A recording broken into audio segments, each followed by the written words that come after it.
মা আপনাকে কি যে সুন্দর লাগছে। কি যে বলো তুমি, এই বয়সে আর সুন্দর?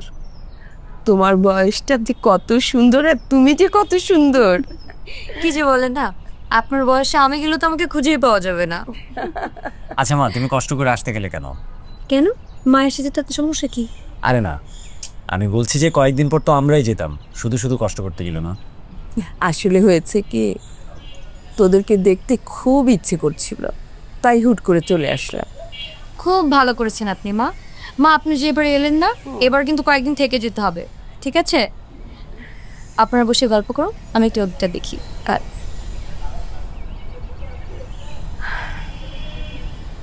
বাবা, এই ব্যাপারে তোর কোনো অমত নেই তো? আসলে তোর বাবা এভাবেই বলে গিয়েছিলেন। কি বলছো মা? আমার কেন আপত্তি থাকবে? আমার কি কোনো কিছুর অভাব আছে নাকি? বাবার রেখে যাওয়া সোশ্যাল স্ট্যাটাস, রেপুটেশন, এগুলো দিয়েই তো আমার হয়ে যায়। যেই শুনে চোখ কপালে তুলে বলে তুমি রাশিদুল করিমের ছেলে, তারপর যা আপ্যায়নটা শুরু হয় মা, আমার তো ভালোই লাগে, একটু অস্বস্তিও লাগে। আর মা, তুমি তো জানো আমার বড়লোকি জীবন পছন্দ না।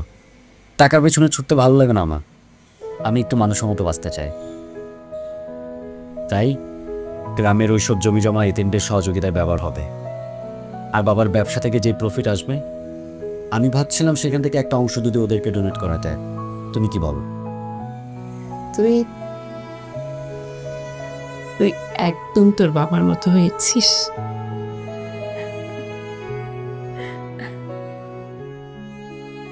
মা, আমি কালকে গিয়ে দলিলপত্র সব সাইন করে আসবো, তুমি কোনো চিন্তা করো না। ঠিক আছে।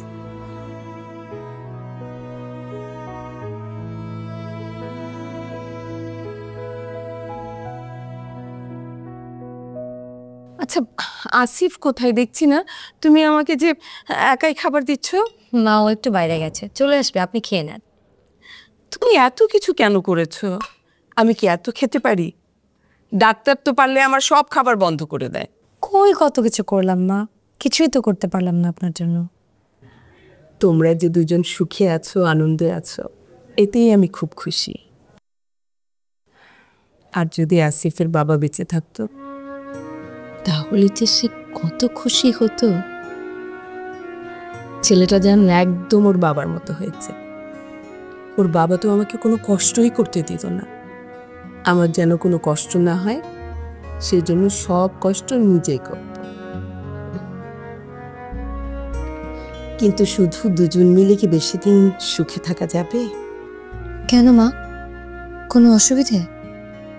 না, কোনো অসুবিধা নেই, কিন্তু দুজন মিলে তো খুব বেশি দিন ভালো থাকা যায় না।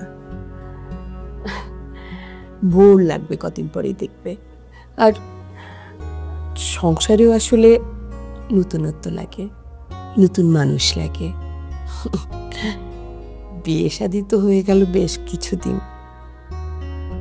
এখন নতুন কিছু কি ভাববে?